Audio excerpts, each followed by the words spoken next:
कांग्रेस की सरकारों के लिए असम और पूर्वोत्तर का विकास उनके एजेंडे में ही नहीं था। कांग्रेस की सरकारें और उनमें बैठे लोग कहते थे, असम और पूर्वोत्तर में जाता ही कौन है। कांग्रेस कहती थी, असम को, पूर्वोत्तर को आधुनिक एयरपोर्ट की, हाईवेज और बेहतर रेलवेज की जरूरत क्या है। इसी सोच की वजह से कांग्रेस ने दशकों तक इस पूरे क्षेत्र की उपेक्षा की। साथियों, कांग्रेस 6-7 दशक तक जो गलतियां करती रही और मोदी एक एक करके उसको सुधार रहा है।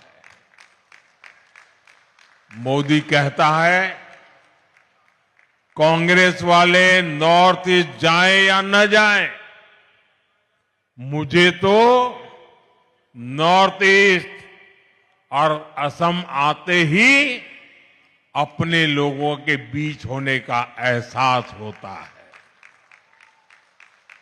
मोदी के लिए असम का विकास ये जरूरत भी है, जिम्मेदारी भी है और इसकी जवाबदेही भी है।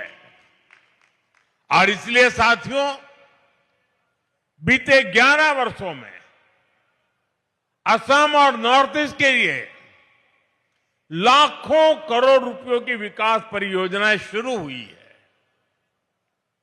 आज असम आगे भी बढ़ रहा है और नए कीर्तिमान भी गढ़ रहा है। कांग्रेस की सरकारों के लिए असम और पूर्वोत्तर का विकास उनके एजेंडे में ही नहीं था। कांग्रेस की सरकारें और उनमें बैठे लोग कहते थे, असम और पूर्वोत्तर में जाता ही कौन है। कांग्रेस कहती थी, असम को, पूर्वोत्तर को आधुनिक एयरपोर्ट की, हाईवेज और बेहतर रेलवेज की जरूरत क्या है। इसी सोच की वजह से कांग्रेस ने दशकों तक इस पूरे क्षेत्र की उपेक्षा की। साथियों, कांग्रेस 6-7 दशक तक जो गलतियां करती रही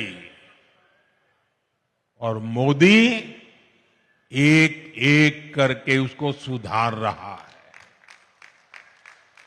मोदी कहता है, कांग्रेस वाले नॉर्थ ईस्ट जाएं या न जाएं, मुझे तो नॉर्थ ईस्ट और असम आते ही अपने लोगों के बीच होने का एहसास होता है। मोदी के लिए असम का विकास ये जरूरत भी है, जिम्मेदारी भी है और इसकी जवाबदेही भी है। और इसलिए साथियों, बीते 11 वर्षों में असम और नॉर्थ ईस्ट के लिए लाखों करोड़ रुपयों की विकास परियोजनाएं शुरू हुई है। आज असम आगे भी बढ़ रहा है और नए कीर्ति